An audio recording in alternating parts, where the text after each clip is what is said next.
ही शहर रिहाइश जे लिहाज़ खां दिलचस्प बि आहे ऐं ॿुसो बि, ख़तरनाक बि आहे ऐं तमामु लाभाइतो बि।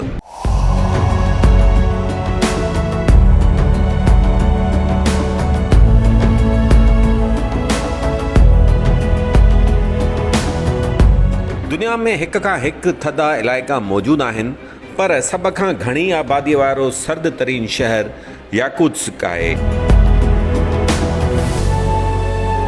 रूस जी साखा रिपब्लिक जो गादीअ वारो शहर याकुत्स्क नॉर्थ पोल खां 280 किलोमीटरनि जे मुफ़ासिले ते आहे। साइबेरियन रीजन जो ही शहर दुनिया खां कटियल आहे। ही दुनिया में सभ खां वॾी आबादीअ वारो सर्द तरीन शहर ईअं ई न आहे। पोइ कीअं आहे? हीअं कुझु देरि लाइ फ्रूट खे ॿाहिरि रखी छॾियो। फ्रूट एतिरो ॼमी वेंदो जो उनखे वञी हथोड़े तौरु इस्तेमालु कयो। हिते घरनि जूं दरियूं डीप फ्रीज़र जो कमु कंदियूं आहिनि। कीअं? हीअं भाॼी भुती वग़ैरह माण्हू ॿाहिरि टंगे छॾींदा आहिनि। ख़राबु थियण जी का परेशानी न आहे हूंदनि। नेचुरल गैस ते हलंदड़ गाॾियूं सियारे जी मुंद में अक्सर करे घरनि ॿाहिरां बीठल हूंदियूं आहिनि, छाकाणि त शदीद थधि सबबु गाॾियुनि जो इंजिन ऑयल ॼमी वेंदो आहे, जंहिं करे उहे हलण जहिड़ियूं न आहिनि रहंदियूं। पर पोइ बि शहरनि वटि गाॾियुनि खे स्टार्ट रखण लाइ केतिरा ई तरीक़ा मौजूदु आहिनि। आर्कटिक सर्कल खां 450 किलोमीटरनि जे मुफ़ासिले ते वाक़िअ हिन शहर में 16 मई खां 12 सेप्टेम्बर ताईं गर्मी हूंदी आहे, पर इहा गर्मी बि पाण वारे सियारे जहिड़ी हूंदी आहे। जॾहिं त हिते सियारो, जंहिंखे असुल सियारो चइजे, 16 नवंबर खां 26 फेबरवरी ताईं जारी रहंदो आहे। बाक़ी विच वारे वक़्त दौरान बि वधि में वधि गर्मी पद 30 सेंटीग्रेड ताईं मस पहुचंदो आहे। 5 फेबरवरी सन 1891 वारो ॾींहुं याकुत्स्क जो सभ खां सर्द ॾींहुं रिकॉर्ड कयो वियो। तंहिं ॾींहुं हिन शहर जो गर्मी पद काटू 64.4 ताईं वञी पहुतो हो ऐं 17 जुलाई 2011 वारो ॾींहुं हिन शहर में गरम तरीन ॾींहुं लिखियो वियो। उन ॾींहुं शहर जो गर्मी पद 38.4 सेंटीग्रेड ताईं पहुतो हो। हिते साल में 170 ॾींहंनि ताईं बर्फ़ पवंदी आहे। आमतौरु सियारे दौरान हिते काटू 40 खां काटू 60 सेंटीग्रेड ताईं सीउ पवंदो आहे। जॾहिं एॾो सीउ हुजे त पोइ डीप फ्रीज़र जी कहिड़ी ज़रूरत? हितां जे माण्हुनि जी सभ खां पसंदीदा खुराक मच्छी दुकाननि ते विकिरे लाइ बिना डीप फ्रीज़र जे महीननि जा महीना पई हूंदी आहे। जे विकामी वञे त वाह, न त बि कहिड़ी ख़राबु थियणी आहे जो ही चाचो मच्छीअ जो वापारी को टेंशन करे।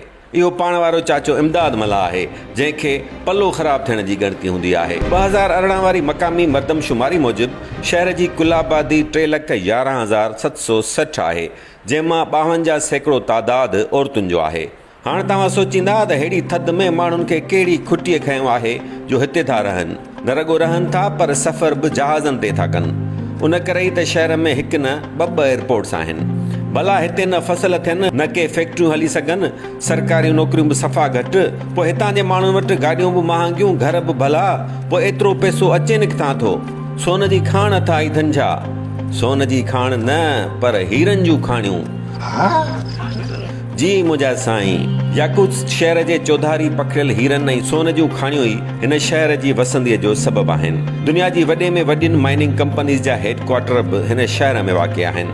सम्झी त विया हूंदव, हिन इलाइक़े जो वॾे में वॾो ऐं वाहिद आमदनीअ जो ज़रियो हीरनि ऐं सोन जूं खाणियूं आहिनि। हीउ लीना दरियाउ आहे। गर्मियुनि में हिते ॿेड़ियूं या बोट्स हलंदियूं आहिनि ऐं सियारे में बसूं। दरिया में बसूं?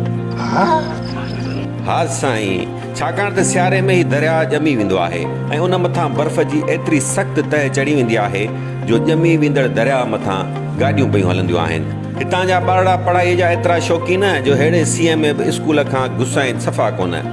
हिननि चूचनि ॿारनि खे हेड़ी थधि में बि तालीम खपे, ताला न। मास्तर बि घोसड़ू कोन्हनि। शहर जा रहवासी तालीम ॾांहुं लाड़ो रखंदड़ आहिनि, जंहिं करे यूनेस्को जे सहकार सां शहर में केतिरा ई प्राइमरी ऐं सेकेंडरी स्कूल्स हलंदड़ आहिनि। जॾहिं त हिकु यूनिवर्सिटी ऐं हिकु साइंस अकेडमी बि हिन थधे तरीन शहर में वाक़िअ आहे। शहर जो बुनियादु 1638 ईस्वीअ में रखियो वियो।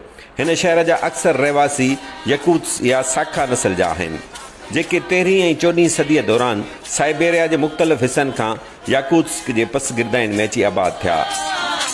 सो अवां मां कंहिंखे याकुत्स्क घुमण जो शौक़ु आहे त वीज़ा लॻाइण खां अॻु हेड़ा गरम कपिड़ा हथ करे ऐं शदीद सीअ खां बचाव लाइ ॿिया ज़रूरी कम करे वठो। यकीन कयो उते पहुचण बाद अव्हां खे पाण वारा नवाब शाह ऐं जैकबाबाद ॾाढा प्यारा प्यारा लॻंदा। दोस्तो अव्हां खे जेकॾहिं असांजी वीडियो पसंदि आई हुजे त वीडियो खे लाइक ऐं चैनल ते नवां आहियो त चैनल सब्सक्राइब करणु न विसारींदा। इंशाअल्लाह वरी मिलबो तमामु जल्द। तेसिताईं अला वाही।